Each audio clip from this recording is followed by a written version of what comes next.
This week on Flicker Effect, we have reviews of The Founder and X Return of Xander Cage.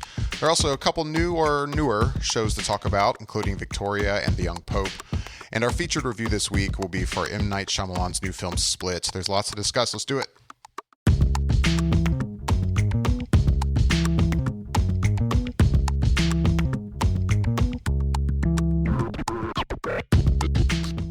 Hello and welcome everybody to Flicker Effect, episode number 202. We are recording this on Sunday, January 29th, 2017. I'm David Lott. Joining me this week is Bobby Jackson. Hello. Yasha Wilson. Hey. And Michelle Curry. Hi, everybody. Just a reminder, this podcast is available on iTunes, Google Play Music, and the iHeartRadio app. You can find us by simply searching for Flicker Effect. That's 2 words. You can also find this show on YouTube. Just go to youtube.com/Flicker Effect. How's it going, guys? We had a week off. Glad to have you back. Yeah. Yay. Every time. Those weeks feel so long I know. when we don't talk. Yeah. It does. And it's like, oh man, so much to talk about once we get back. It's always so funny. It's like it's just one weekend. Like it's 1 week we take off, but it's like also I'm like, God, I haven't talked to you guys like a month. And I'm like, oh no, Right? It was literally just a week. That's it. Nothing crazy. Yeah. Nothing out of control. It's just everybody wasn't around. Yeah, pretty much. Yeah, I think it's Yeah. because it's like there's so much stuff that we see that happens in news for entertainment, whether it's TV and movies. And so each day when there's more and more stuff, it feels like it's compounding in a way that we haven't talked about it in forever. When, like Michelle said, it's only just really been a week, but there's so much that happens within a week in entertainment. It's true. Very true. Very, very true. And we've also watched a lot of stuff, and we tend to watch a lot more when we take another week off. So That's true. plenty to talk about. So yeah, we normally like to get started by talking about what we've been watching. And Bobby, I'm going to turn to you first. You saw X, The Return of Xander Cage. Were you a fan of the first film? Out of curiosity? That's going far to say I was a fan of it. And especially at the time, it was like Vin Diesel was branching out from, I think he had just essentially left the Fast and Furious series because he wanted to do other things. And I believe this was sort of the first thing that he really kind of did to take his career into an action-oriented style, and aside from the Fast and Furious. And no, it was not really a good movie. And it was just... Yeah. I'm actually surprised. I want to interject just for a second. I'm actually Yeah, surprised that you went to go see this, Bobby. Like, I genuinely am. Like, I was planning on seeing this movie strictly for review purposes. And I really didn't want to, I guess is the best way to say it. I was just like, watching the trailer, like, it's just like, wow, this looks absolutely corny as shit. Like, I'm just sitting there and I'm just like, wow, I can't imagine anybody that would really want to go see this or see this. It's like, is Vin Diesel giving up on trying anything new at all at this point, or what's the deal? Yeah, okay, so I guess I should sort of backtrack slightly. I have the AMC stubs, and I'm a rewards member. So they sent me a free pass to go see Return of X. Oh, specifically So movie. Yeah, Oh. specifically that movie. So Wow. I was like, all right, well, Okay. hey, it's free. I don't got to spend my own money. Why not? And so that is what made me actually go see the movie. Otherwise, I probably would have set this one out. And, it's pretty much what you expect it would be. If you at least want something that you can kind of just watch and just look at action that makes no sense, then you would go check this out, because that's what you're going to get a lot of. Some of the scenes are very well done, and the action is really ratcheted up compared to the other movies in this series, but a lot of it is just going to make you roll your eyes. And it's like you can suspend disbelief when you go see a movie like this, but it even stretches that and then throws it out the window a lot of times with what you're That's a willing shame. to accept. And so it's on that level. What I will say it has going for it is that it does have a very international, eclectic cast in terms of the people that were involved in it. I mean, you have Donnie Yen, there's Tony Jaa. I forget the Indian actress's name.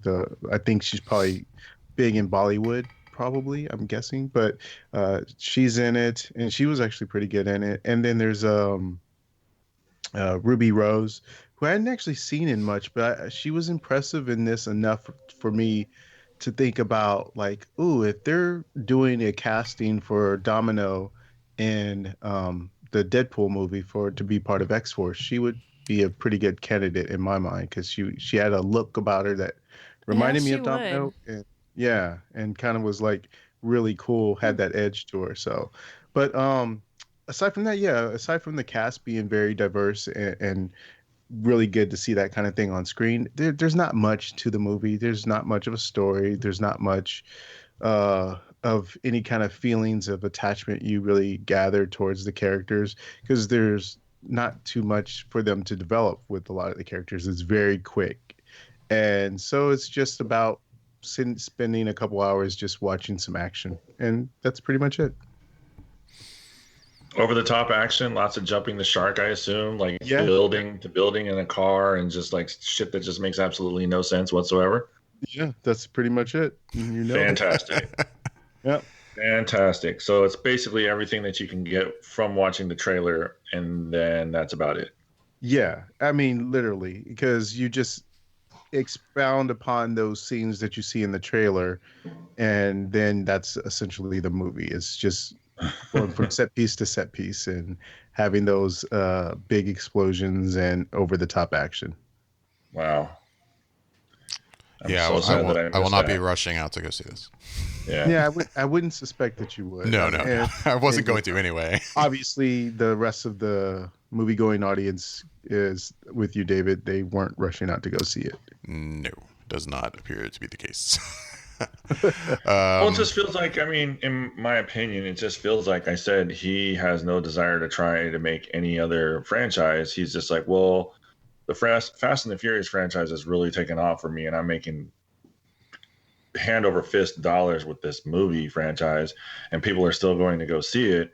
Maybe I can get the same thing from Triple X, which is why I think he went back to that instead of, them trying to get Ice Cube to do it again with the whole new Triple X and everything like that. So I genuinely think that it was just him giving it a shot, just let's see if I can get this one going. And if he has two different franchises where he basically plays the same character in each one to make more money, I guess you can't knock him for trying. I could be wrong, but I feel like I don't know. I just imagine that there's probably this fantasy in Vin Diesel's head that there were all these fans dying to see another Triple X because it had been a while. And to him, I'm thinking he felt like, you know what, I'm going to give the fans what they want and go back to this, and it's going to be fun because it's been so long.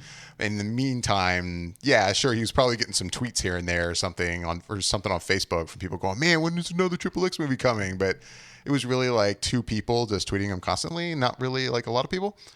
So, yeah, I don't know. Just the thought. And those people happen to be his mom and dad. It's totally just weird. Yeah, exactly. You also saw The Founder this week, Bobby. Something I wanted to see, but I have not seen yet. But yeah, how was it? It's a good long commercial for McDonald's. I would tell you that. Did you get McDonald's afterwards? Were you like, man, I gotta have a Big Mac? I did. I'm not gonna lie. I went at McDonald's after I saw the movie. That's awesome. It's so. I mean, and you can't help it. You just sit there and watch the movie and see all these burgers and fries and shakes as it's being made, and you're just like, man, I'm hungry right now. If I could hit pause and go to the lobby and pick up some McDonald's in the lobby, I'd go do that and come right back in because it was selling it hard, man. Nice.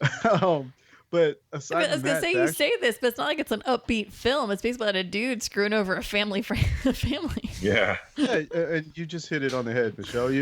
That's what it is. It's the story of Ray Kroc, played by Michael Keaton, and he essentially gets over on the two brothers who are the McDonald brothers that really came up with the idea for McDonald's, and through his own essential wanting to be better than what he was in life, because at that point he was sort of a failed salesman, been trying different things, and not having any kind of success whatsoever. And he comes across these two brothers and their idea, and he sees a bigger picture for it.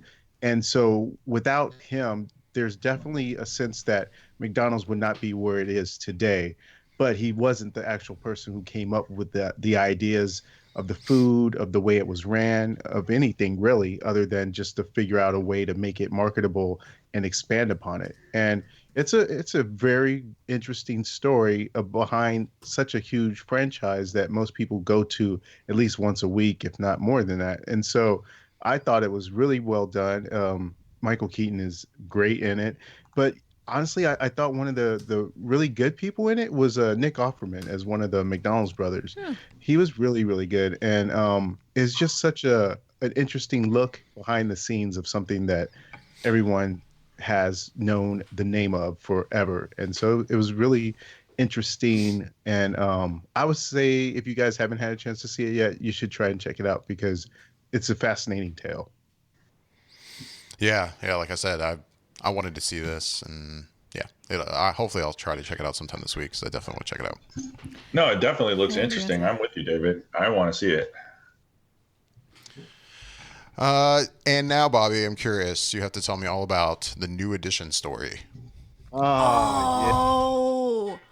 Yes. So this was this was a 3-part miniseries that came on BET this past week, and it's the story of their origin, how they became a group, and everything that they went through as a group. And it's done really, really well. I mean, there was things. I know their story pretty well, but there's things in this movie and this miniseries that I saw that even I wasn't aware of that was going on at the time. So it was informative for me as well. And it just was such a nice feeling to get that vibe of that time back and see them as they're going through a lot of the music and how they came up with certain songs, and just hearing them in that context again, it was really cool. And the only thing I'll knock it up from this miniseries is a couple things actually. Is one, there were so many freaking commercials. I mean, it was, and because of the amount of commercials there was in it, I thought it was edited in a bad way at certain points in the miniseries. But aside from that, the actual story and the elements of it was really, really good, and I just enjoyed it a lot. And that it's such an iconic group that not a lot of people really know a lot about. They've heard the name, they might know some of the music, but they don't really know the story. And as far as I know, I can't think of any other band group that's had success as they have, that's when they had it as a group and then had it as an individuals that have broken off from the group and still be able to have huge success outside of the group. So it's interesting that they were able to do this, and that at the same time they had so much trouble even being able to maintain those aspects. But it's done really, really well, and I enjoyed it a lot. I was sad to see it end, actually. I was wanting more, but it was really good series. That's comforting to hear. Yeah, and it's like sometimes you get some of these movies, and especially if they're on something like a BET or VH1, it's kind of cringeworthy for some of them. But this one, I think, was especially special because all of the members are still alive today, and they were able to give their own input for the movie. They were closely involved with the production.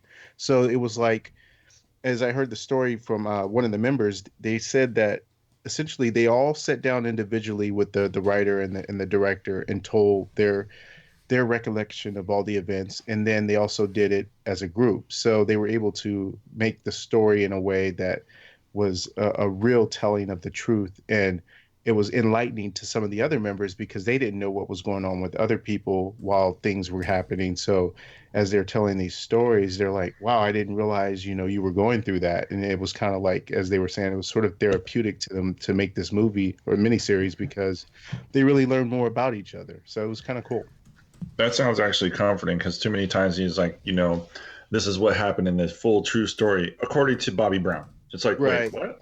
There's like 6 other members of that group. I mean, are you just going to cut out like Belle Biv DeVoe and, all these other people? Or it's like, this is what really happened according to just this one person, Yep. And it's, to hear that they actually took the time to talk to everybody and then they all did it as a group. I'm sure there was a lot of times where there was like very like, oh yeah moments, like, oh yeah, and remember blah blah blah blah blah blah blah. Yeah. Yep. So I thought that was one of the things that distinguished itself from a lot of the other ones, like maybe like the Aaliyah one that came out, and I think there was TLC. another one with TLC. Yeah. So this one seemed like it really had a full range spectrum of everybody being able to provide input into it and really make a solid story. Very cool. Well, while we're talking about TV, there is a new show on PBS. It's been a couple episodes, I think. Victoria. It's from the UK. Airs on ITV in the UK, I believe. But Michelle, you've been watching this. Yeah, it's already gone through the whole series in the UK, and it just started 2 weeks ago here in the States on PBS. There's 8 episodes. And yeah, it's about the early life of Queen Victoria and her ascension in the throne, and it's a story of her life. And so, but I actually just was reading a minute ago, I just found out they're doing a second season, so I'm very excited. So this means they get to expound upon this more, because there's so much that happens in Queen Victoria's life, especially in her early years when she becomes queen. A lot of things happen really fast, and then, you know, her story continues, but a lot of people don't know as she ages. But so the show stars Jenna Coleman, who most people know from Doctor Who. She was also just in another movie. It was the chick flick Me Before You, You Before Me, Me Before You. What was it? Me Before You, yes. Where she played the sister. Anyways, so if that name sounds familiar, that's what you would know her from. Anyways, so she's Queen Victoria, and I have to say, this woman is stunning. Like, stunningly beautiful. She is captivating in like every single shot on this show, and so it's amazing.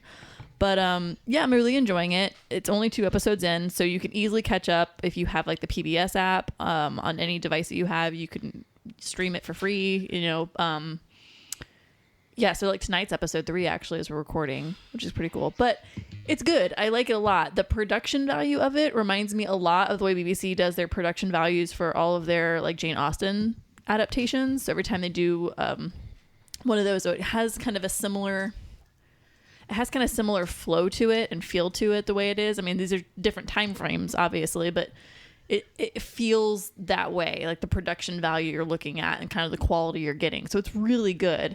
The writing is really interesting.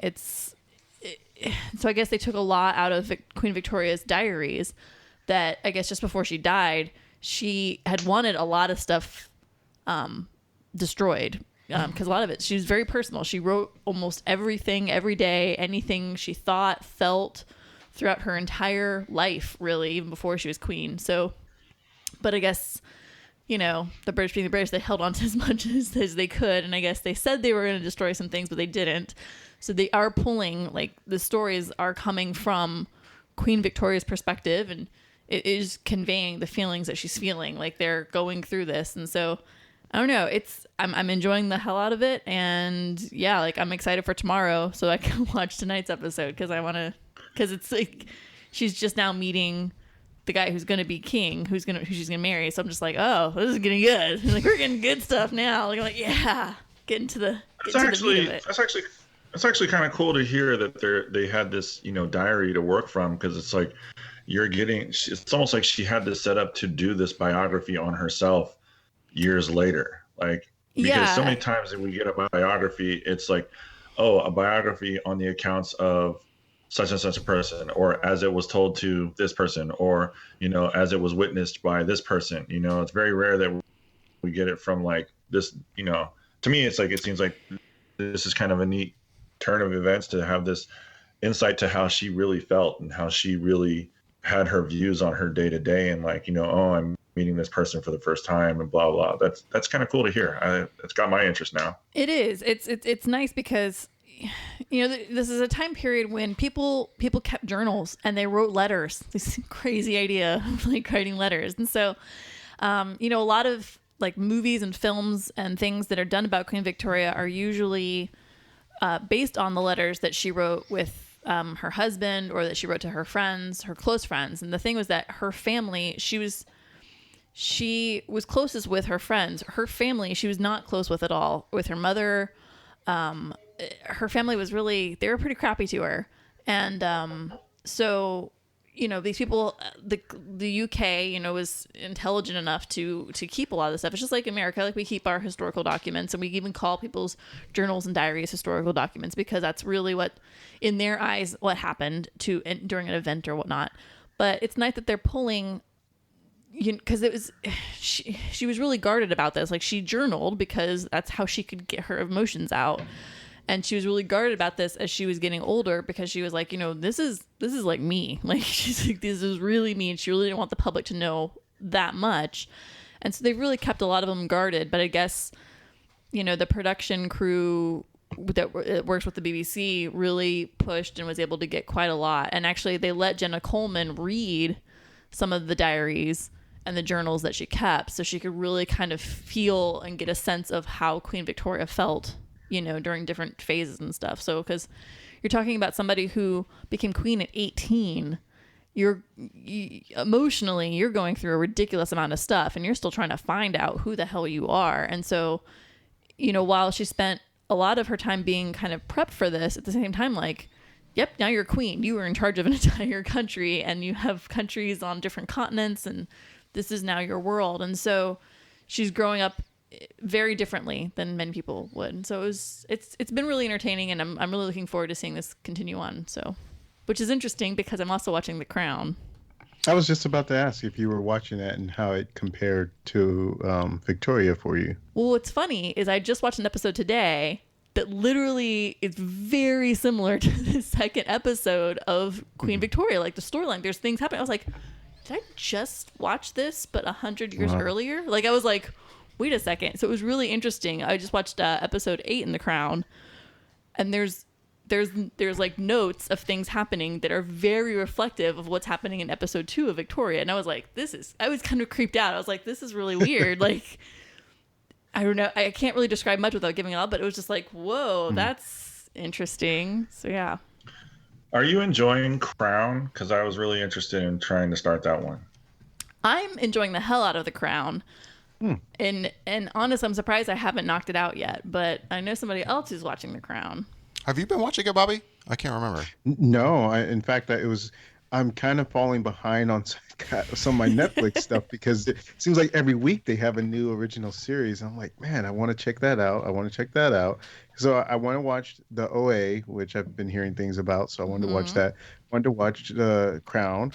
And then I think next week is Santa Clarita Diet with Drew Barrymore. Yes. Starts on Friday the 3rd. Yeah, so I'm like, God, I gotta catch up on my Netflix stuff. But no, I did want to watch it, but I have not watched it yet, David.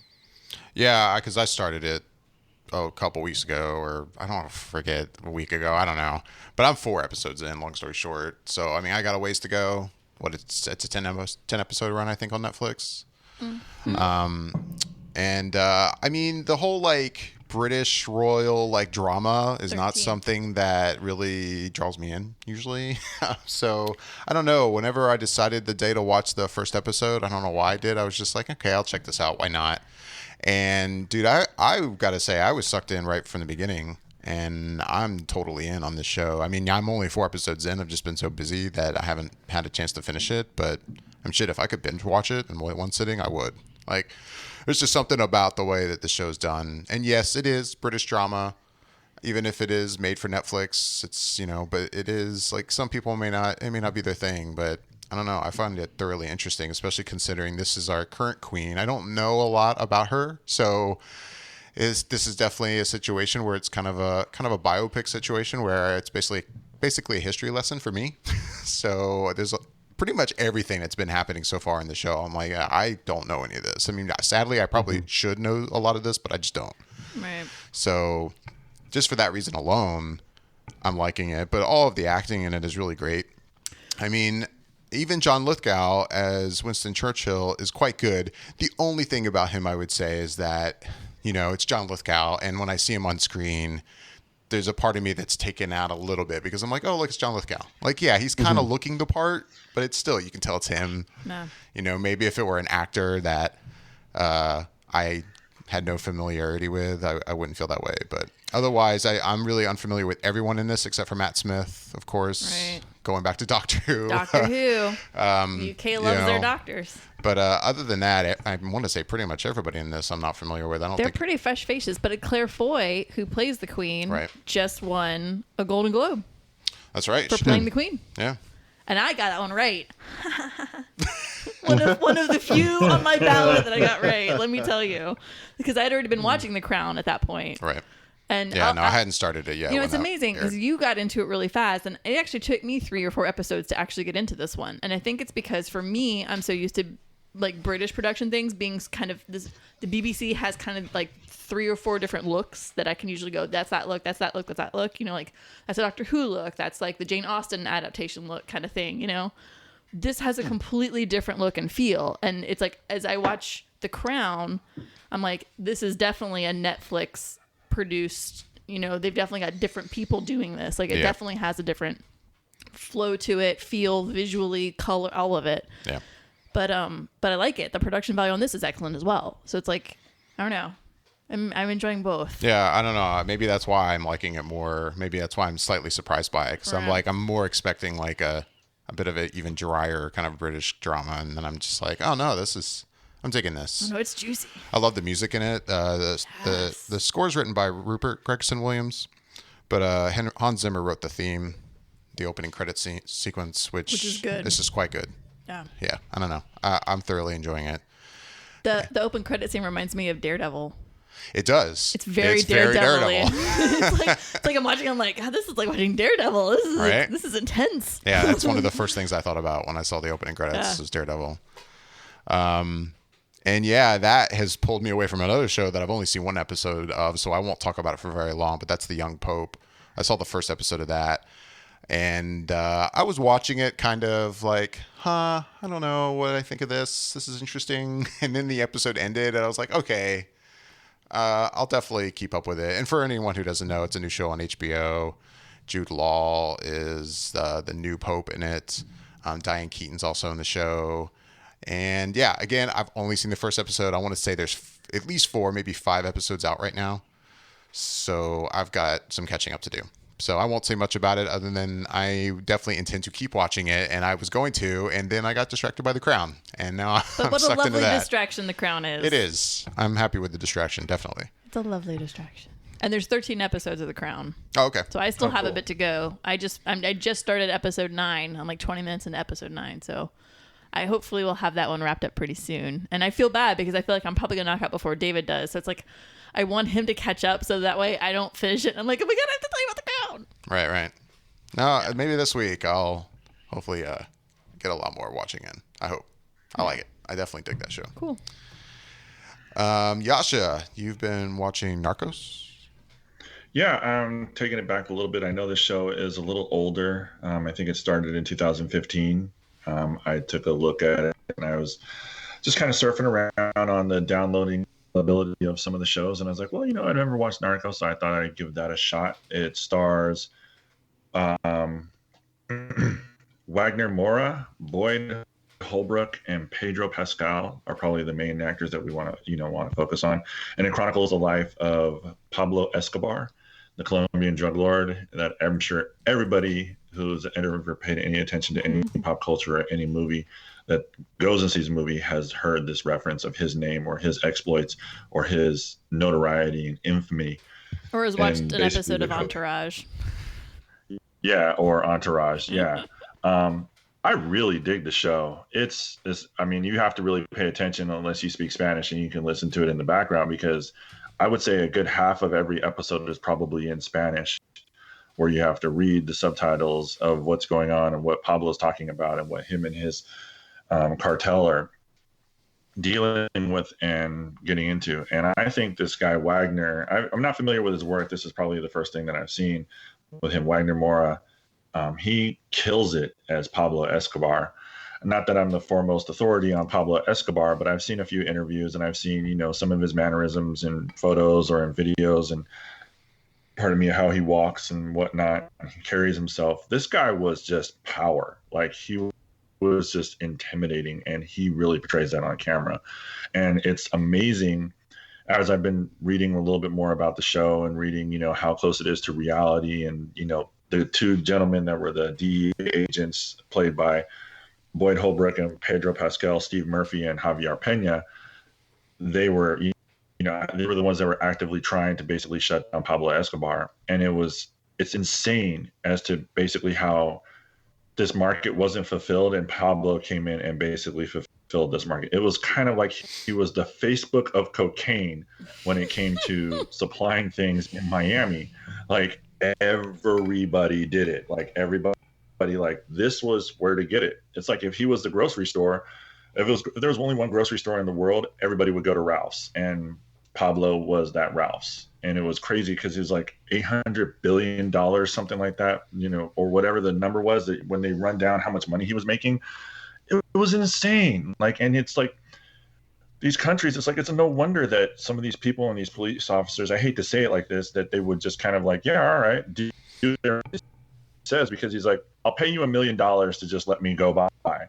And they're just like, sure, I guess. Yeah, that's totally fine. I mean, he was an evil man. Right. But I mean, he was, and in a weird way, it's almost like he brought infrastructure into these third world countries in like the most off-colored way possible. It was weird, but it's like they do a really good job. And one of the things that they wanted to do, like they've been, the real Steve Murphy and Javier Pena had been approached by Hollywood a couple of times to do this story that they did, but they wanted to make sure that it was told right. And they didn't want to glorify Pablo's wrongdoings. And Hollywood likes to glamorize that type of shit. And so they said no a couple of times to their story because they didn't want Pablo to be glorified as some sort of, drug lord who lived and partied and did everything right and everything like that. They wanted to show how real evil, how this man really was. I mean, this guy was like basically declaring war on Colombia and was winning. For all accounts and purposes, was winning when he did this shit. Like he was like, I'm going to do what I want. You're not going to get in my way. And if you don't, I'm going to bomb the shit out of everything in this country. Like he murdered like 2 of their presidents, like flat out had them murdered because he wasn't getting the way what he wanted. Failed attempts on certain presidents. It's crazy to think that this is like, I mean, there's a lot that I've learned about this guy. It's crazy to think that this was really going on. And it wasn't going on not that long ago. This was the early 80s, late 70s that this was going on. And into the mid 80s, he was still very much in power. Like, I mean, his idea of surrender to the government was, I will surrender as long as you take out extradition to the U.S. and I get to build my own prison with my own guards. What?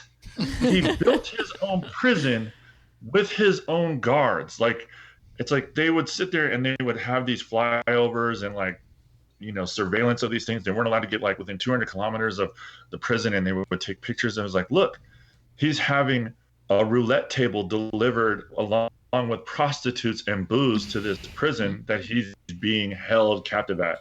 Yeah, he couldn't go anywhere, but he was basically set up. They called it La Cardinal, which was the castle, basically, is what it like, loosely translates, I guess, to. Because he basically had this thing built up on top of a hill, and if you were to try and attack him at any given point, he would basically be able to defend off a small army. That's how insane this guy was, and they just let him do it. After a while, he just got so powerful they couldn't do it. Anyways, I've just finished season 1. I can't wait to start season 2. It's fantastic. The writing is good. The acting is good. I'm really interested in it. I really dig it. If you like mobster stories and, kind of like true to life form stories, this is definitely for you. I mean, it's interesting. And I think you'll learn a lot about Pablo and his exploits and his family and, the intricacies of the Medellin cartel that he basically founded, and a lot of people that I wasn't familiar with that were a part of this. And it was a very interesting story. Very cool. Sounds like that's right up your alley, David. You love mobster stories. Oh, yeah. You know me. I feel like that was sarcasm. I was really trying to be sincere in my review of this series. No, I know. That's okay. No, I would watch Narcos. I've heard nothing but great things about Narcos. I've heard really good things about it, and I don't like, that kind of stuff. I just know it. Yeah, in the past, I've always been kind of, mobster. Right. Not really my thing, but it's really good, and it's done way differently than any type of mobster. movie or series in a way, and this is real life stuff, so it has a different telling to it, but it's very compelling. And if you haven't seen it, it's absolutely at the very top of the list of things you should check out on Netflix for sure. Like I said, it's like I think like Hollywood, especially nowadays, they very much like to show a very glamorous type of lifestyle when it comes to the bad guys of the villains. And while they did touch on some of that when it comes to Narcos, for the better part of half of this series, he's been on the run. Like they've showed him just basically trying to focus on how he's not going to get caught. Like he was chased out of the country, and he's like, I want to go back home to Colombia. And then his whole family is like, we want to go back to Colombia. So it's like, a lot of the mobster movies and gangster movies that we see, it's like, oh, we're gonna party, we're gonna do this. Like they show people getting killed, like they show people getting killed during the partying. Like there's a lot of parts of this show that it's like, yeah, all right, he has all this money, but it's like, what does he do with it? Like he has nowhere to put it. He has nowhere to go. He can't do anything that he wants to. The one dream that he had was part of being like trying to help the country. And for a while, he was really dumping a lot of money back into the country. But when he got branded as an outcast because a criminal and a bandit, as they call themselves, the country kind of turned on him, like especially the government officials. They were just like, this guy's doing illegal shit. Like this guy's doing drug dealing. We have to go ahead and get him, into prison or extradite him to the U.S. He's killing people. Like he wasn't a good guy. Like there was there's only so much that you can sit there and watch and be a part of. Is like, well, I'm making all this money, but he just looks miserable after a while because all he's doing is trying to fight to get what he wants, which is to be left alone and do drug dealing when he knows he's doing illegal shit. So it's not glamorous like they do. They show a lot of the mobster movies that we see, especially like, oh, here's the big bad guy in like Triple X, and he has all these parties and all these other things and stuff like that. And he's a ruthless killer, but he has, he's surrounded by beautiful women all the time. It's like, no, this guy doesn't live really like that. I mean, there are parts of his life that I think were like that, but they did a really good job of finding that balance of showing that this guy, this type of world, it sucks. Well, sorry. No, nothing. I was going to say real quick, I know this is a movie that's been out for quite a while, but I'm curious to know, Michelle, you finally watched John Wick this week. I did. John Wick 2 is only about 2 weeks away. Yeah. I guess you were inspired. Yay. Yeah. I mean, and I say I have this weird inflection to this.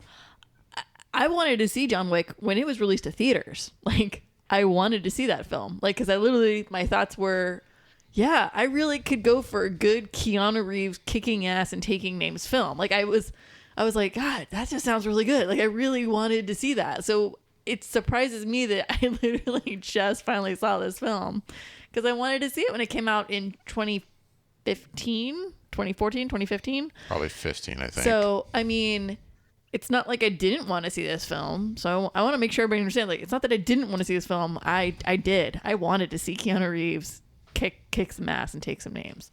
And, yeah, that's what John Wick does. That's what it delivers. It's great. I mean, for what very little, talking, speech / acting in a way there is, it's not great. But it's not horrific. I've definitely sat through way worse films for sure.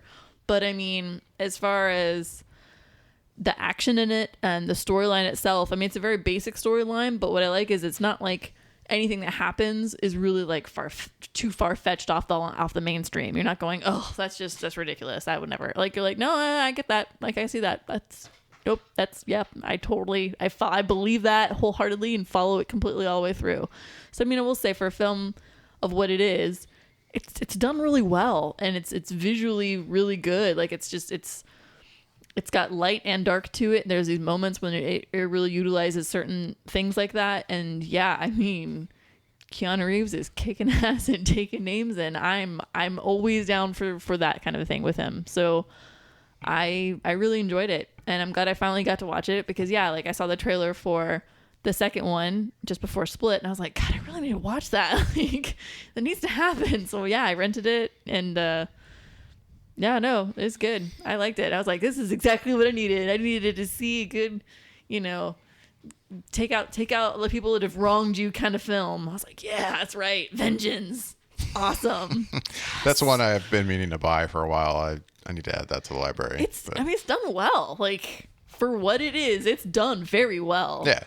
And the music's really good. Like, it's so good. But that was actually a late 2014 release, October of 2014. Was it? God, now that sounds so long ago. I'm like, man, it doesn't feel that long ago. I know, because we're so early in 2017. It's like, wow, it seems like it was forever ago. But even 2 years, like if you think of it as 2 years ago, I'm like, man, it doesn't seem like it was that long ago. I don't know. It feels like almost like it was a year ago to me. But I guess not. I mean, I think I even remember being on the show. So, I mean, that's why it doesn't seem like it was that long ago. Because, I mean, I remember seeing the trailer for going, I want to see this film. Right. Like, I want to see it. Like, yeah. Yeah. Well, glad you finally saw it. I did. I'm going to throw this out at you, Michelle. Uh-oh. If you want a really good, revenge action thriller type movie, have you seen the movie Faster? Faster? No, I don't think so. It wasn't huge, and it stars Dwayne Johnson. And it was released in 2010. I definitely didn't see that. Okay. Okay, Billy Bob Thornton, Maggie Grace, I see. What's that? Yep, continue. It was released in 2010. And if you want a movie that is just basically a straight revenge type action movie, I'm telling you, watch this movie. You will not be disappointed. I didn't know what to expect when I first saw the trailer. And I was like, oh, that looks really good. The movie was really good. I thoroughly enjoyed it. That's one I actually want to add to my collection. But it is just basically straight out revenge type, kick ass, go in there, beat up people, and take names. And these are the people that wronged you. Let's just mark them off the list. Yep, take them out. It was a damn good one. Cool. Before we talk box office numbers, I wasn't going to bring it up, but I'll bring it up real quick just because I haven't finished it. And the only reason I didn't finish this was because I started it and then I was just super tired. I had to go to bed. But I started watching the HBO documentary Beware the Slender Man. And I just wanted to say real quick that I'm looking forward to finishing it because it's fucked up. Yeah, like just as a parent watching that movie, like and imagining that these two children could do what they did, it's just like, man, like you think you do everything to raise a child and, you know, like, and then they do something like that. And it's like, and this is for real. I mean, this is a documentary. It's hard to imagine. Like, so it's scary big time just from that perspective. So, yeah, I don't know. I don't know this story. I remember it being in the news. I don't know. Are you familiar with Slender Man at all? I'm not familiar at all. The Slender online Man, myth. Yeah, it's an online myth that's not very old. It's only been around since 2009. We actually, I mean, you know where it comes from. I forget the guy's name, but somebody created it as like as part of like a Photoshop contest. As a way to, the contest was like to create something that, like some type of creepy images or whatever, and you Photoshop this like slender person like in these pictures with kids. Right, and so kind of like a Bloody Mary kind of idea-ish, you know, like. Kind of it grew from that. I don't know how much of the mythology of it actually originated with that guy. I get the impression not very much. I want to say it's just kind of grown through kind of creepypasta since that. And these two girls, 12-year-old girls, got caught up in it in Wisconsin and just reading about it online. And they decided they, I guess, wanted to make Slender Man happy and prove themselves to them so they could live with Slender Man in his mansion. And they kill a friend of theirs, or they attempt to. And I should be clear, the girl did not die. She survived. But they stabbed her like 14 times in the forest. Like drew her into a forest, I guess, in Wisconsin and stabbed her 14 times. And yeah, it's crazy. And yeah, I mean, I was kind of curious to check it out. And then, yeah, like I said, watching it as a parent, and I'm, you know, they're doing interviews with the parents of these two kids and talking about how they were raised and watching video of these kids when they were younger. And I'm just like, my God, like that could be my kid. Like, I mean, you know, in a way, it's just weird. It's creepy. Right. Nothing was done in their history of being raised to incline them towards violence in any way like this, and to be so uncaring of the violent acts that they portrayed. To just get so caught up on something purely just something they got caught up on the internet. You know, it's wild. Creepy. So, if I'm not mistaken, and I could be because I didn't see the movie itself, but I thought the movie with Jessica Biel, The Tall Man, was sort of inspired by those I stories think it of was. the Slender Man. Yeah, I think it was. Phantasm. No, it's called The Tall Man, the movie with Jessica Biel. Yeah. And it was like she was a okay, mom sorry. that was like looking for her child, and it was about some guy who allegedly, took children essentially. So I think it was sort of loosely inspired by those stories. Yeah. So yeah, anyway, I wasn't going to mention that because I haven't finished it yet, but I fully intend on finishing it. Netflix? It's on HBO. HBO. Yeah. But yeah, box office numbers. Number one in its second week was Split. It only dropped 34% from its first week. It drew a little over 26 million this week. A new release came in at number two, A Dog's Purpose, with 18.3. Hidden Figures was at number three with 14 million. The new Resident Evil film, The Final Chapter, came in at number 4, and La La Land at number 5 in its 8th week in release. Yeah, La La Land and Hidden Figures holding out. Yeah. Cool. Nominations Getting are probably traction, too. not hurting them. Probably not. But I mean, Right. and I say that, but those are two really, they're good films. Like, Yeah. So, yeah, that's our box office numbers. Gold, by the way, was also another new release, but that came in way down there at number 10. I don't think anybody wants to see Matthew McConaughey like that. Yeah. I really don't. And yeah, just not hearing great things about it. So Yeah, it also just sounds really bad. it'd be one thing if like there was a bunch No, of there's- reviews coming out. They were like, "Oh my god, you got to see this," and There's- I would check it out. There's But no sparkling anything happening with the otherwise, I think I'm good. storyline. With that, let's move on to this week's featured review.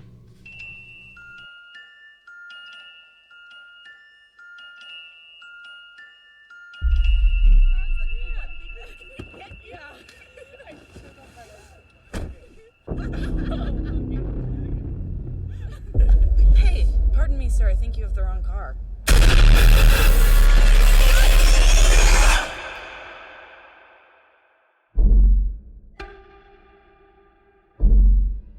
What are we doing here? What the hell is going on? I was sent to get you for a reason. There's a flower on the pillows, a flower in the bathroom. Like, we're important. The only chance we have is if all three of us go crazy on this guy. Who is that? Maybe she can help us. Don't worry. He's not allowed to touch you. He knows what you're here for. He listens to me. So yeah, this week's featured review is Split, written and directed by M. Night Shyamalan. This was starring James McAvoy, Anna Taylor-Joy, Haley Lou Richardson, Jessica Sula, and Betty Buckley. This is the 12th film written and directed by M. Night Shyamalan. As always, we will talk about this film without spoilers, at least for a brief moment. And then we will get into lots of spoilers for this film. So if you haven't seen Split, don't worry, we'll give you plenty of heads up. Though I will say our non-spoiler review will probably be brief. I would say most likely this is just going to be, hey, this is what I thought of it. There's not going to be a lot to talk about without talking spoilers. So, but with that, unless anybody has anything before we get into this, I will consult the bowl to see who goes first. The bowl. I get to go. Yes. This never happens. Wow. No, it doesn't. You Congratulations. you never get to go first. No, Do it. I'm not prepared for this. Sweet. See, now you know how it Now you know how feels. Michelle feels. I know. And there's lots of times, we do these reviews, and depending on like the kind of movie we're reviewing, I will try to at least mentally go through like, what am I going to talk about? What am I going to say about this? To be completely honest, before I get into this, I've done none of that for this. Like, I just saw it yesterday, and I don't know. I just I'm going to wing it. I mean, you know what? Alright. I could do this, right? You know how I got feel every week. So, Split, M. Night. First, I'll say about M. Night. Like, I think we can all say this to a certain degree that M. Night has been a little up and down for us. Early in M. Night's career, I was a huge fan. The Sixth Sense, like, I didn't even see The Sixth Sense, by the way. I think it had been in theaters like months. And that was one of those movies back when it came out that like it held out in theaters for a long time. So I was able to see it, and it had been out for months. And it was also early enough, I guess, in the internet days that, I mean, it never got spoiled for me. Like, I had no idea. I managed to not see that for as long as I did. And I still was like, at the end of that, like, holy shit, like totally had that moment with it. So yeah, Sixth Sense, obviously a great movie. I loved Unbreakable. And I feel like at the time when Unbreakable came out, it's interesting. Like, I feel like a lot of the reaction to it, at least from what I remember, my friends was very like, oh, like, I think just because it was the film that came right after Sixth Sense, and Sixth Sense was so good that I think a lot of people were disappointed by it. But it's interesting. You go back and it's got a decent Rotten Tomato score. You know, you listen to people talk about it now, and I feel like most of my friends, whenever it's come up, they're like, oh yeah, I enjoyed that movie. And I'm like, really? Because I feel like everybody else hated it. But I liked it a lot when I saw it. And yeah, there was, you know, I liked a few of his other films. And the funny thing is then M. Night directed probably the movie that I think to this day, I think is the worst movie I've ever seen, which is The Happening. Like, The Happening is so incredibly bad that it's just, yeah, I don't know. I just really hated it. And then I never saw The Last Airbender. I never saw After Earth either, actually. But then, The Visit came out in 2015, and I enjoyed The Visit. I know I'm getting a look from Michelle right now who did not enjoy The Visit, but I liked it. That's right. I forgot about that. Yeah. I liked The Visit, so I was happy with that one. And then now we have Split, and this was a movie that just based off trailers, I was kind of like, man, I kind of want to just see this for James McAvoy's performance. But I was kind of unsure about the story itself, like if it was actually going to be good or if I was going to be into this. And then the movie came out, and it's getting a lot of talk. And it's like, okay, well, now I have to see it. And finally didn't see it until yesterday. It had been warned to me, I think, probably first by you, Bobby, to try to do my best to avoid hearing anything about it until I saw it. And yeah, as I've been scrolling through like my Facebook feed or any news, if anything, like if I would start to come across any article that was like, oh, this is about Split, like I just avoided reading any article titles or anything about it. And I did a pretty good job because I didn't know anything. And yeah, saw Split yesterday, and I was thoroughly, thoroughly impressed with this movie. This movie was quite good. James McAvoy was as good in it as I expected. He was quite good in the film. Yeah, I don't know what else to say about it without getting into spoilers. I mean, it's just a good film, and it delivers. So check it out. And see it as soon as you can if you haven't. And, you know, yeah, just go see it. That's all I've got. Well, I'll talk more in spoilers. So sorry it's so brief. Really, I really it's an M. Night movie. You can't really talk a lot about M. Night movies. Yeah. Really, almost all of them, you really can't talk about them without being spoilery. So, right. I mean, yeah, like I think all four of us are going to have very quick, like, yay or nays, and then we'll get into the depths of it all. Right. Well, Michelle, you get to go next. Oh, great. So I'll kind of piggyback a little bit on what David said. So me and M. Night, we've been hot and we've been cold, and I mean, like, I love The Sixth Sense. I thoroughly enjoyed Unbreakable, and I agree. When Unbreakable came out, I think it really threw a lot of people, I think because The Sixth Sense was such a suspenseful film. And when Unbreakable came out, it really kind of turns out that it was really a comic film in a way. I mean, it really was. And I think that just threw a lot of people off. And now everybody looks at it and it's kind of revered a little bit more. But I've enjoyed it since the day it came out. I'm a weird person. I enjoyed Signs. Yeah, I did too. I quite enjoy Signs. The one that really most people hate it when I say this, I liked The Village. Yeah. And yeah, see, like a lot of people didn't like The Village, and I enjoyed The Village quite a lot. And then came Lady in the Water. Which by the way, I liked. No. So that was kind of the start of the end for me and M. Night. And then The Happening happened. And I mean, I didn't see that one in theaters. I saw it years later. I finally watched it like at home, and yeah, didn't miss much there. And then, you know, so basically after that, I was kind of like, oh, M. Night, buddy, we need to have something good. And last year, The Visit came out, and as you guys know, I absolutely thought The Visit was horrific. I thought it was god awful. I hated every second of it. Yeah, that I just don't understand. Man. You hated every second of it. I really did not like that film. I was like, this is the dumbest thing I've ever seen. It really just was so dumb to me. The Visit was. Laughable. It would just, I can't. Anyways, so I was basically ready to write M. Night off after that. Like, I was like, this is it. So I will say, with seeing Split, we're on speaking terms again. We're good. Like, me and M. Night, we've reconciled things, you know. I mean, we're not besties again, but damn it, he pulled this one out. I liked it a lot. It's good. It really delivers. I think having James McAvoy in the lead was a spectacular decision, and I think it was actually, I mean, James always likes to do challenging things, but I feel like this is a challenging role, and damn, he delivered. It was good. Like, he did a really good job. I was thoroughly impressed. And yeah, I mean, what is it? Is it Anya or Anya? I never know how to say it. Anna. I think I usually hear people say Anya Taylor-Joy. Anya Taylor-Joy. It's like her year, dude. She's in like everything for the past year.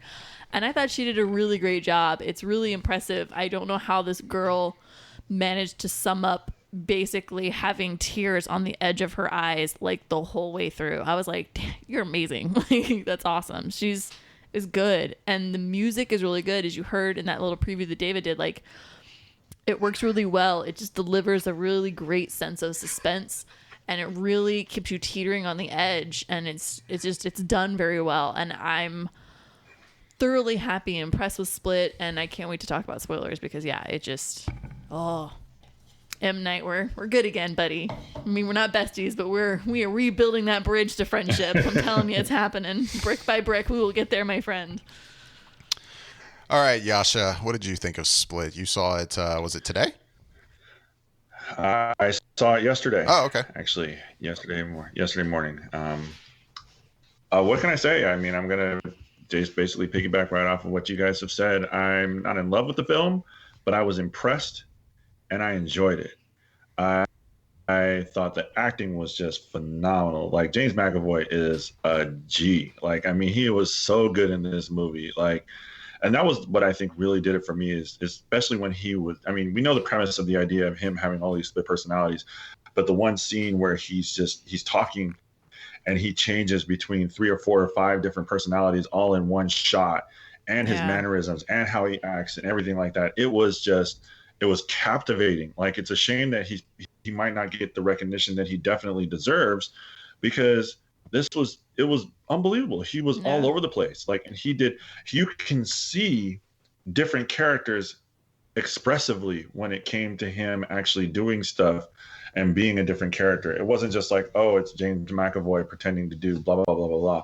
I really felt that you can watch the transformation or see him just be a different character, which is what I thoroughly enjoyed in watching this movie.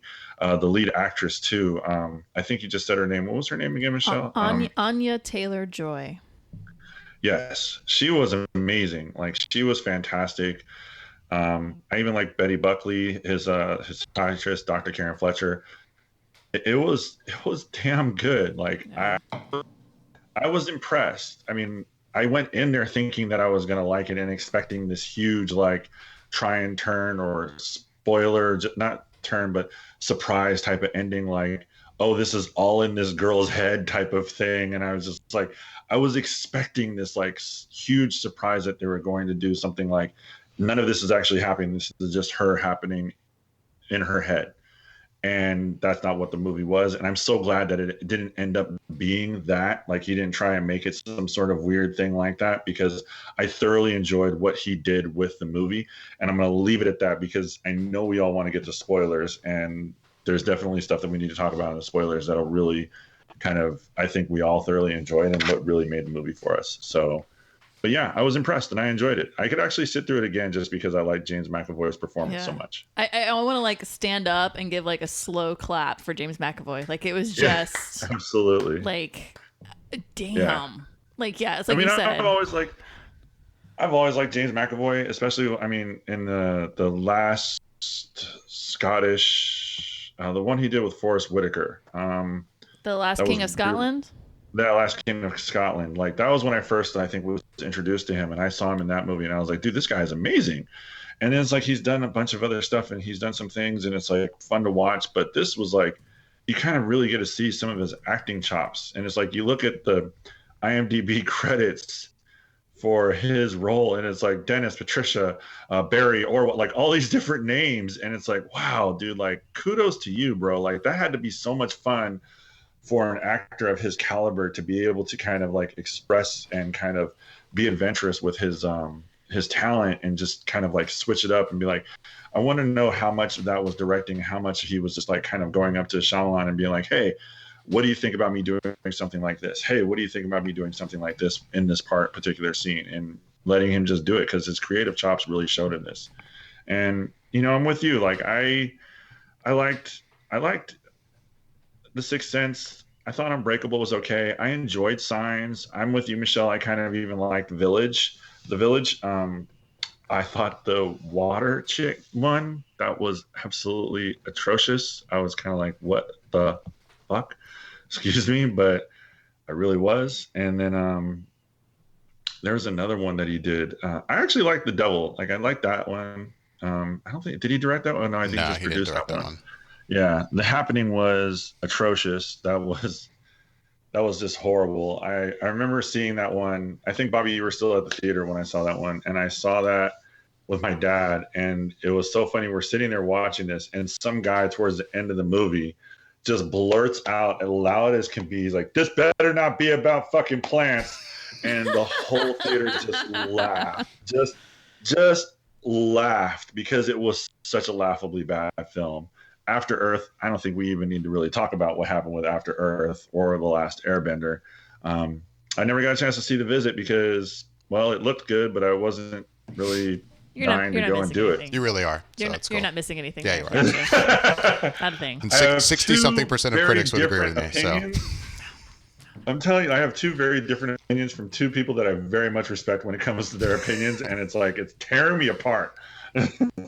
So, anyways, yeah, I definitely enjoyed it, and I've told people like that they should probably check it out if they want to see some really stellar acting. So I was all about it. I thought it was good. Cool, Bobby. That leaves you. What did you think of Split? Yeah, I'm just gonna bottom line it for people. If you like M. Night Shyamalan movies in the past, I really feel like Split is a return to form, and you should go see it. So that's pretty much the simple, boiled down thing of what I think about Split. I mean, I'll agree with a lot of with what David said in terms of his past movies and the thoughts.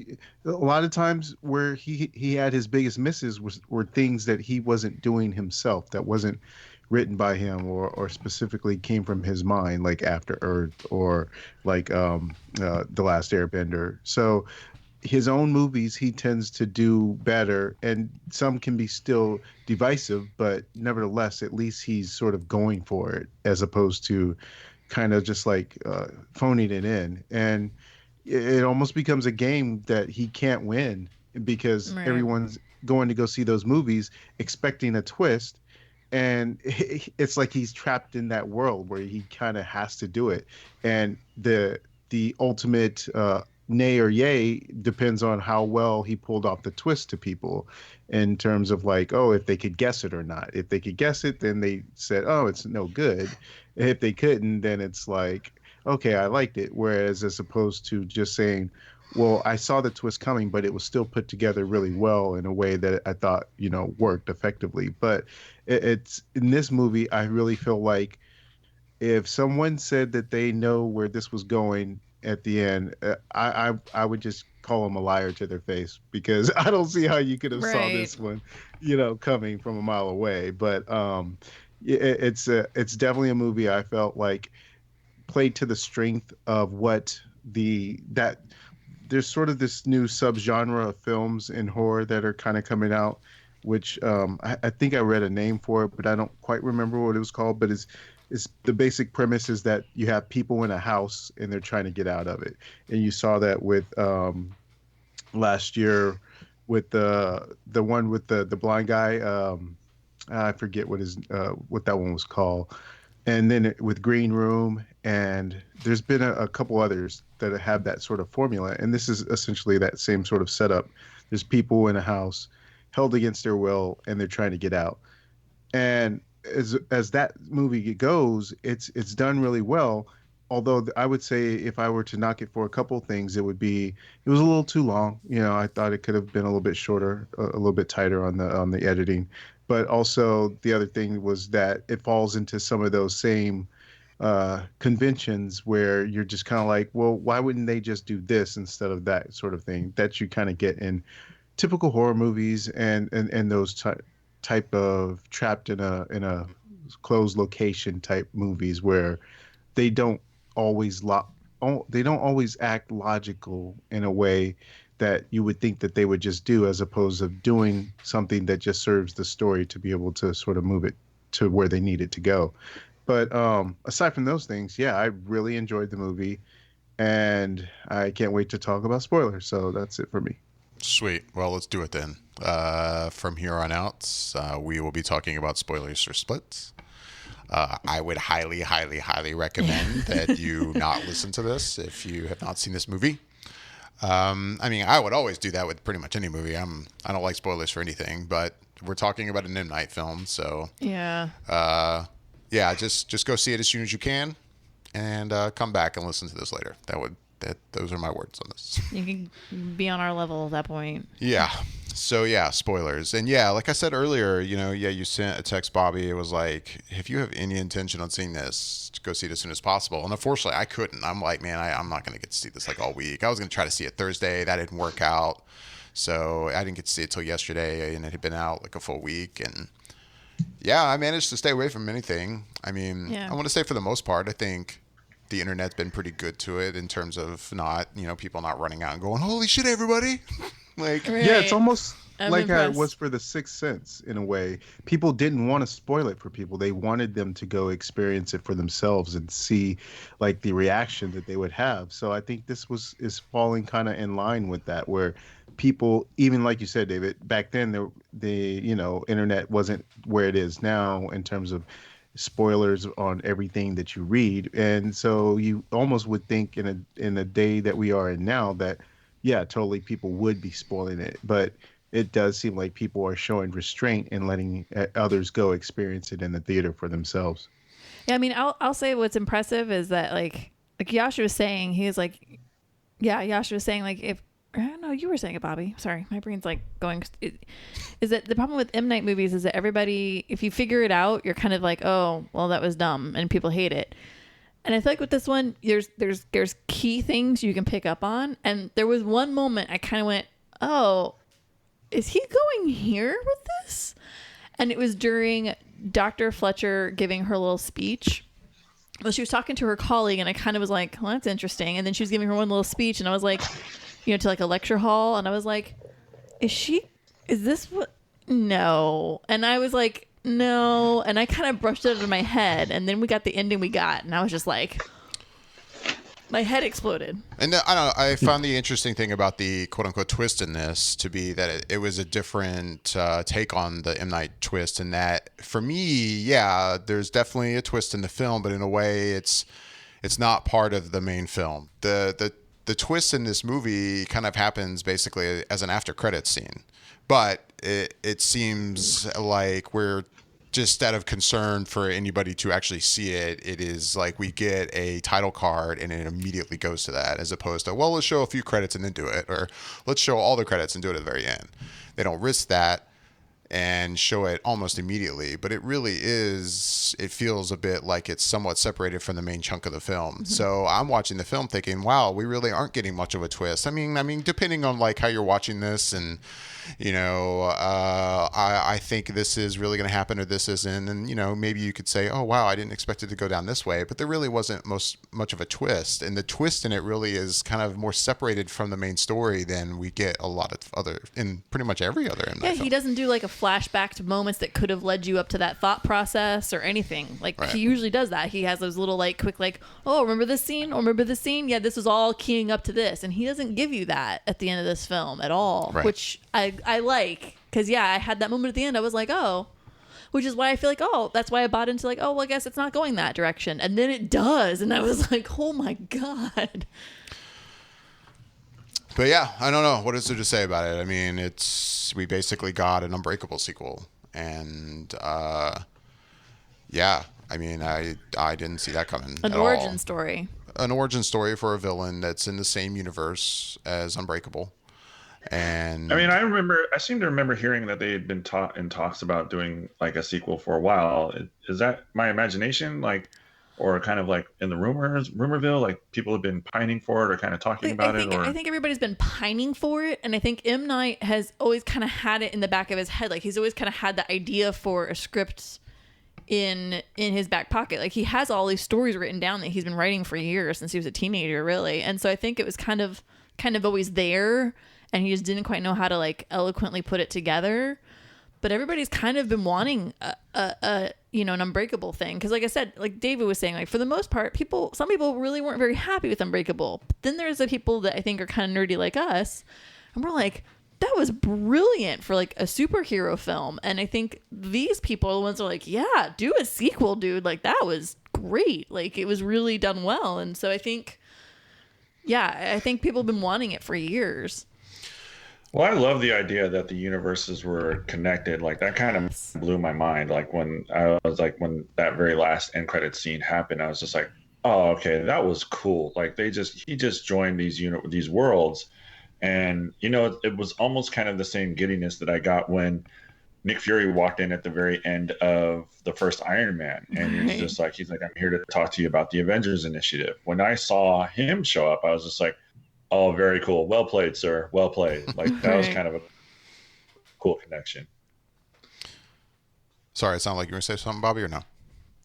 No, I was listening to everyone else. I thought you were still kind of giving your thoughts, but I question for you, David, because knowing your background and the fact that you are a big musical score person, did that key you into what was going on as it was happening, or no? Because I don't remember the Unbreakable score that well. Okay, so I was curious, and it's been a long time since I've watched Unbreakable. So yeah, no, I would say no. What's fun? I'm surprised because I really like that score from Unbreakable, and it kind of stands out. And so it's like the diner scene kind of keys up, and it was kind of playing, I think, a little bit, and then I was like, this sounds familiar, and then I was like, oh, maybe they're just kind of giving a nod. Like I kept like doubting myself, my own thought process on this. Like I was like, maybe it's just like a weird like nod to something from his other films, and I thought that maybe they were kind of integrating it in. And then the diner scene starts, and you really start hearing it. And I'm like, what? And then the chick's like, wasn't there that guy in the wheelchair 15 years ago? And my head effing exploded. I think I actually said something out loud. I was trying not. You said something in the theater. I forget what you said. It. Did I? Yeah. Like, I was like, holy shit. Oh my God. Like I got stupid excited. I was like, oh my God. Like, I mean, giddy. Just, you can probably hear my voice. I was freaking happy. I was like, oh my God, no way. I lost it. I was kind of the same way. Like I really just wasn't. I mean, I liked Unbreakable. I thought it was kind of a cool film, but even when that happened, I don't remember the score whatsoever at all. But the minute she said that and it kept panning through the crowd, I mumbled out loud, like audibly. I was like, no way. And I was just like, holy, yeah, like you said, mind blown. And I was just like, bravo. Like you said, Michelle, just a slow clap deserved. You're just like, bravo. Like, well played, sir. Mm-hmm. Well played. But the interesting thing about it for me is like, we're all super excited about this, and a lot of people are. But, like when it comes to like, I go to work tomorrow and talk to people I work with about this movie, and someone's like, hey man, like, so you saw Split, should I see it? And there's no doubt that I'm not going to necessarily be like, dude, you have to see it. It's got the most amazing twist ever. Because for me, I feel like a lot of people, will probably see the twist and go, oh, okay. Like, all right, whatever. Whatevs, right? Like, I mean, I'm not like, I haven't been out on social media to like seek out now reactions to it. I don't know how like many people are reacting, but I definitely would not assume that most people would be like super enthusiastic about this kind of connection and then this twist. Like, I don't know. Like, to me, I think a lot of people would be kind of, oh, so he did this with that other movie he made a while back. What was the name of that? Like, you know, I don't know. No, I'm with you. I feel like if you didn't fall into the category of liking Unbreakable and kind of being of that kind of, I guess, I don't want to say personality, but like for us, like all of us liking comic book stuff and liking like connections like this. And I think if you're not in that kind of a mindset, it's just another like, oh, okay, whatever. Because yeah, it's like, it's funny being on Rotten Tomatoes. There's a lot of people that don't like this. And I'm surprised. Like, this, it's rated well, but then it's like you start reading some of the reviews from the critics, the ones that don't like it, like they don't like it, like at all. Like, and I'm surprised. There's one person that even it's funny, she's saying that it seems like it's kind of a mess and it's everywhere. And I will say, I don't feel that way at all. I feel like this movie has a pretty clear, not direction towards this, the twist that we get, but I felt like it was pretty well plotted out. I will say there are times I wish I could have seen more of the personalities of James McAvoy and seeing him play out. And I feel like that could have been sped up a little faster in the pacing of the story. But otherwise, I thought it was just done really well. I think story-wise, it just worked well from beginning to end the whole way through. That's one thing that I was like, I'm with you on that. Like, I mean, they talk about 23 personalities. We saw like, what, 8?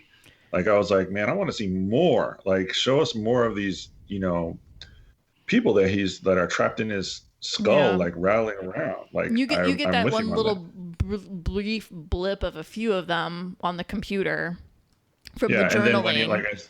And like when I said he's like freaking out, like on her, it's like, you know, 7 different people coming at the girl when she has the shotgun, or he's told her to like go kill me. I'm sorry. Yeah. No, it's impressive. So it's like, yeah, it's interesting to see some of these reviews from the critics, and they're like not having it. But then I go down and I start going to the audience reviews, and mind you, again, if a person writes an audience review for Rotten Tomatoes, for the most part, they're writing it because they like it, because most people don't go on to write crappy reviews about movies. That's just too much energy. So, I mean, but they're very good. Like, I'm just going through these and people are really enjoying it. They're like, M. Night's come back. This is back to the roots.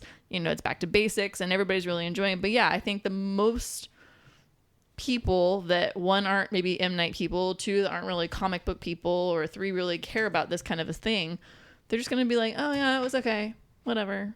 You know, and they're not going to geek out the way that I am. Right. Like, I lost my shit. Like, I was in theater. I was like, oh my God. I was trying to be so calm because Dave and I try to tell each other what we do or don't like. And I was trying so hard not to like lose it after the film. I was like, oh my God, this is so good. I'll lose it. That's a hold back from me. No, I can't give it away. I can't tell him how happy I am right now. And how you know how I am. I don't show a lot of emotion in a movie theater. I mean, trust me, on the inside, I was like, oh, damn. Like, this just happened. Oh, this is crazy. Like, no, I mean, I thoroughly enjoyed the twist. I was quite happy with it, even if I just kind of sat there stoically in my chair. Like you usually do. All right, come on, Bobby. You've been unconventionally quiet here. Like, let's hear it. Like, come on. You haven't said bring it, Bobby. Word, bring it. So can you steal it? You know, I was just letting everybody else get their thoughts out there. And usually, and this is kind of interesting and it says a lot about this particular movie. Usually when we do a review and then we get into spoilers, we each wait our turn, and David, you know, the bowl does its thing. But this time it was sort of just like a free fall. Everybody just kind of was jumped in there. And I was like, yeah, see, that's what this movie kind of brings out. It makes you really want to talk about it. And I think we actually have been sort of dancing around the spoiler, even though we're in spoilers, because no one's literally said what happened yet in the movie. And well, I said that basically we got, you know, I mean, I guess I didn't specifically say how that scene played out, but we got a sequel to Unbreakable. It's basically a villain origin story. But but see, no one ever said Bruce Willis showed up at the end. So that's kind of like, you know, here's ta-da, and he's wearing his uniform that he was wearing in Unbreakable. The David Dunn uniform. Yeah. So basically for the audience listening, obviously you listening to this part, you know pretty much what happened, but they go into the diner and there's a newscast and they're talking about the character that James McAvoy was playing, call that the police or the people are calling him the Horde.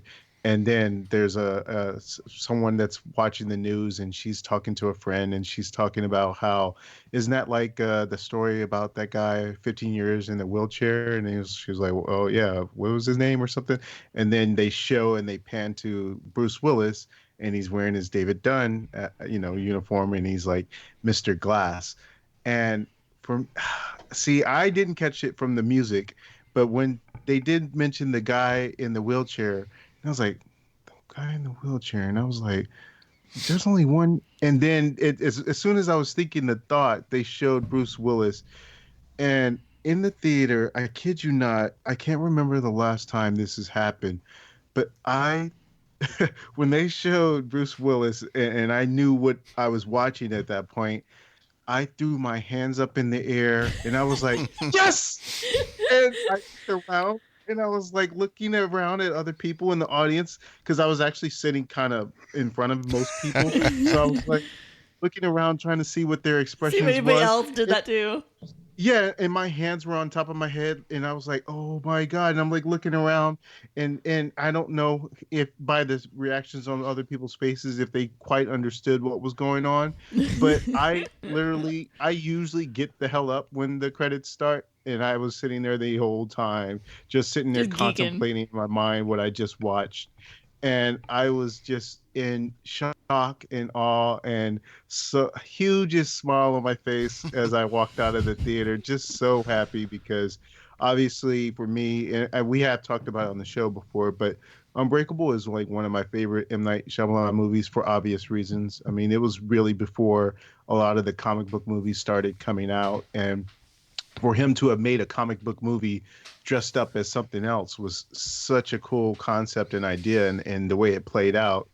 And this just was like the fact that we were watching an origin story for a villain the whole time.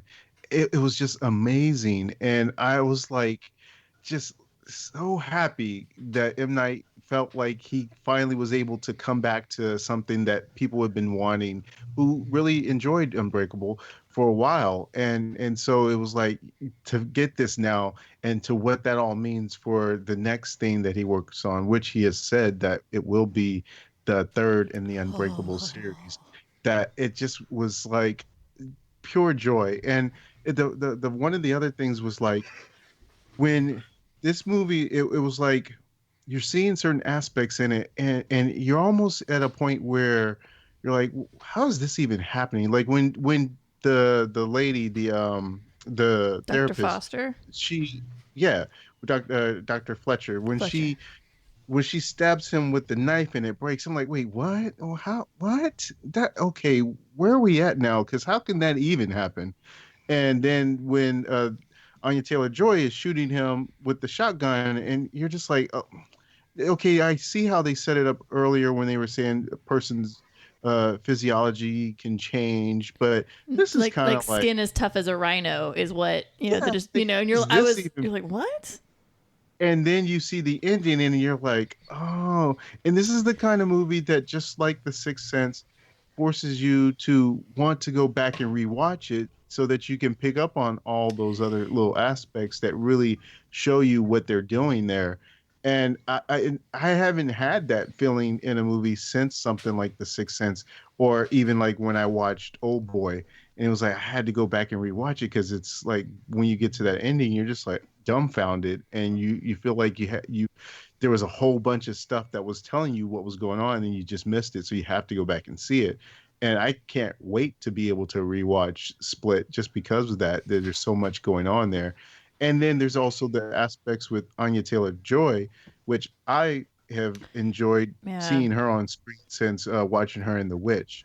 And so I've been looking forward to her next project, which was Morgan, but I didn't see that. And so I can't say as to how she was in that, but knowing that she was in this, I had been wanting to see it as well, as on top of seeing James McAvoy and seeing what he was going to do with this part. And it just all fit together so well. I mean, it was just like kudos to you, Mr. M. Night. I mean, I'm glad you're here and back and in good form and can be able to tell this story.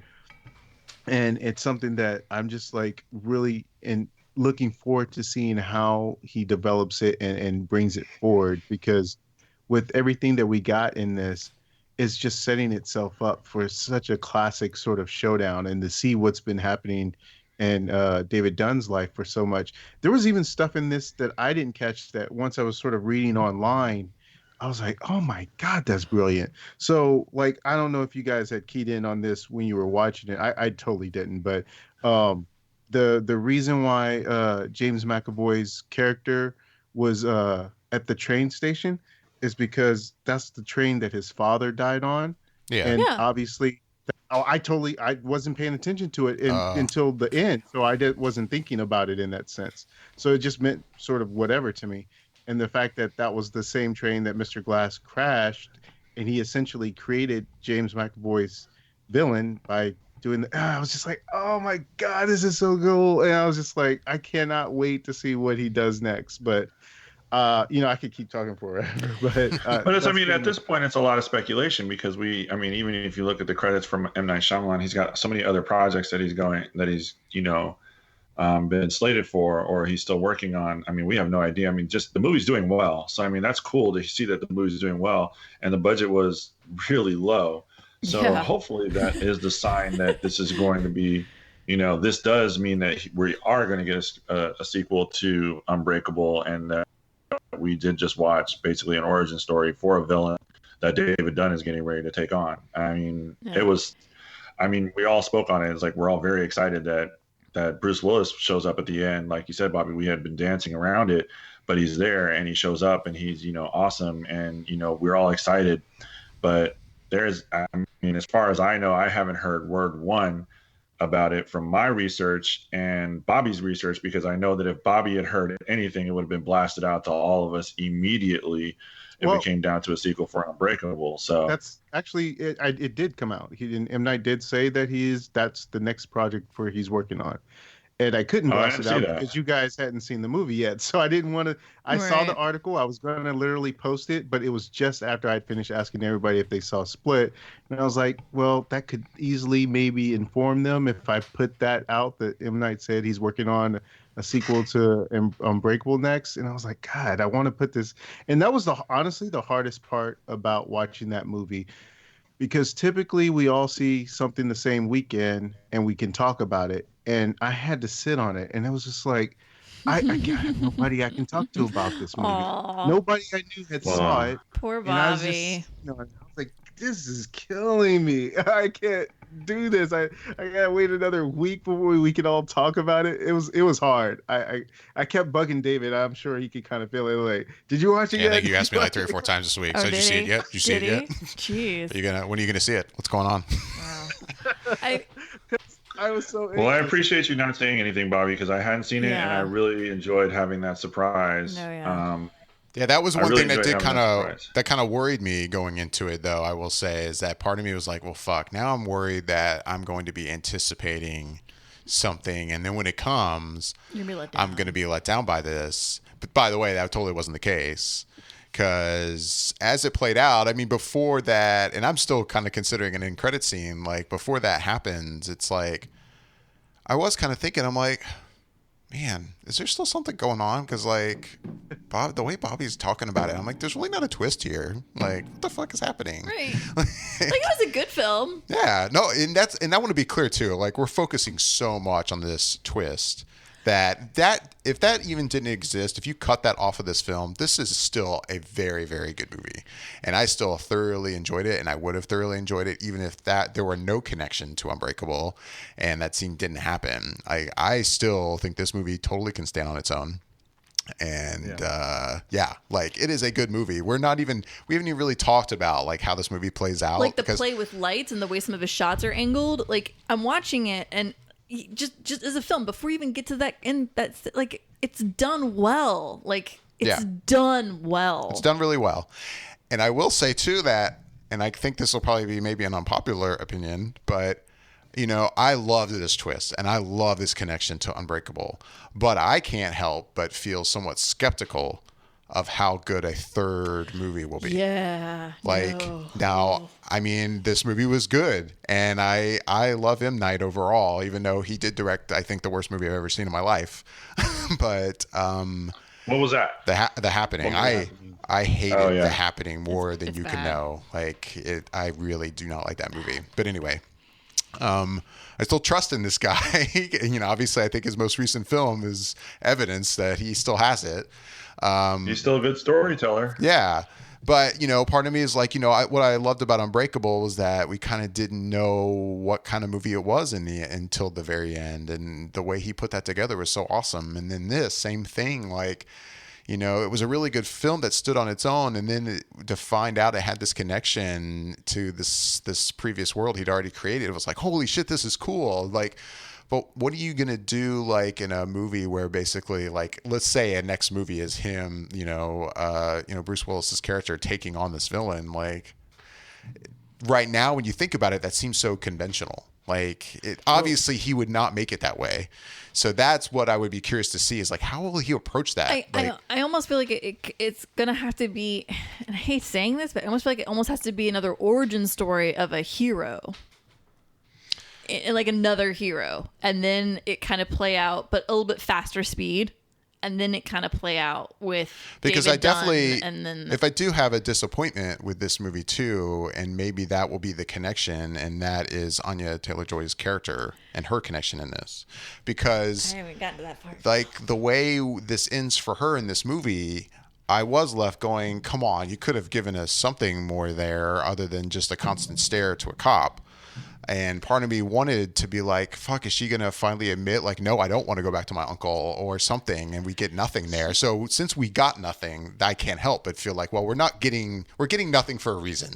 Right. Like that Bingo. must be the connection we're going to see in this next movie. And I could see that being cool, but I don't know. Overall, I guess I'm feeling somewhat skeptical about, like, if we do get like a third film in this Unbreakable franchise, but you know, I'm hopeful. Trust me, I hope it's awesome. And it sounds like his plan is kind of like, it's not like he's just kind of figuring this out as he goes. It sounds like he has a plan. Yeah. So You're preaching to the choir. Like that was kind of my thought this morning as I woke up and I sat on this because we saw it yesterday afternoon. So it's like this morning as I kind of mulled things over, I was kind of like, okay, if he's doing a third one, because that was really good. Like, I was like, damn it, that was really good. And so I'm like, how can he do this? And then, yeah, it's like you think about Anya's character, and I can't think of her name now. So and this kind of goes back to how the movie was done. And it's just it's so M. Night, you know? She starts out with layers of clothing. And as the story's going on, you're peeling back the layer of her own story with her father and her uncle and her personality and why she's the way she is. And she's slowly losing these layers of clothing. And then at the end, you know, it's revealed that she has all these scars. And it makes her imperfect. And it makes her almost pure in the eyes of James McAvoy's character. And there's this, and I said this a little while ago, there's this play on lighting through the whole thing. And as you watch it, the lighting is hitting her certain ways and lighting's hitting him certain ways. And it's absolutely amazing to see it because it's him acknowledging that she's something more than what she is because of her history. And you slowly watch it all peel back. And it's just such a well done way. M. Night just does it. It's just so M. Night to watch her slowly lose clothing. And that's actually her story coming out. Like, it's just... It was brilliant, and it was one of those things that, like, until that very end, I was like, oh, holy my head was exploding before we even got to the whole other scene, and I'm just like, this is a really well-done film. Like, M. Night did a really good job. Like, it's just done really well, and so it's like I was happy with the film, and then we saw that end scene, and I was just like, sweet Mary Mother of God, this movie just got even better. Like, I didn't think it was going to be, I thought it was good, and now it's quite good. And so, yeah, it's interesting to see her character just kind of stop there. And you're like, does she say something? Does she not say something? And then that leads you back to the whole, like, for me, my thought process is for another film, it almost has to tie in kind of this in a way. And I don't know if it'll involve her per se, but I almost feel like it kind of leans towards possibly another, like a quicker version of an origin story. and then ties everybody else kind of back into it in a way, maybe. I don't know. But I don't know, because otherwise it just seems like it turns into a comic film very quickly. And that would be kind of a shame for an M. Night film in a way, from my opinion. So I had heard, like, along the lines of David, how he didn't quite, or it felt like it resolved with Anya Taylor-Joy's character. When I watched it, it was weird because I see what everyone was saying about that, but I think for when I saw it, I was thinking along the lines of it didn't really matter what she would have said next, just because I felt like after everything she had went through, whether she said yes or no, like if she said no, she doesn't want to go back with him, then okay, she's gonna go on her own and do whatever. But if she said yes, after everything she just went through, I felt like she was empowered enough that there won't be anything else going on with that uncle again, because he was gonna be dead. So it was like I felt like either way, I kind of figured what would happen in the scenario of whether she said yes or no. So I kind of didn't feel like I needed it to be spelled out exactly for me in terms of what she was going to decide, even irregardless of whether or not she appears in a sequel or not. But I can't remember where I heard it from.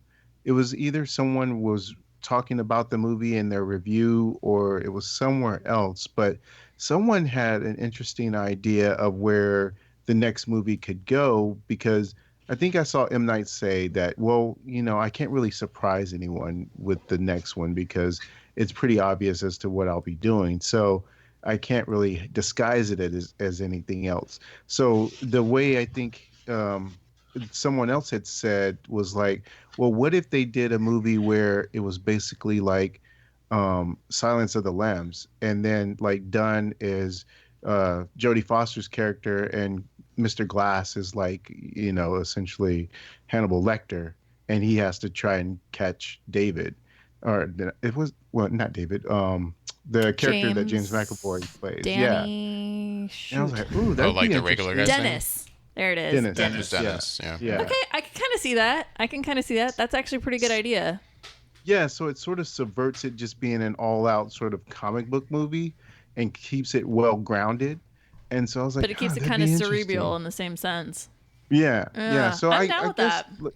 like David said, he has an idea. So I'm sure he's sort of crafted around the idea of how do you make this sort of an allegory to superheroes in a real world sense without it being too quote unquote comic booky. So it will be very interesting to see how he presents it, though. Or does he do it just like a regular, like almost like detective novel, where he kind of updates us on what David Dunn's been up to, and it's basically him just trying to hunt down people that do bad things?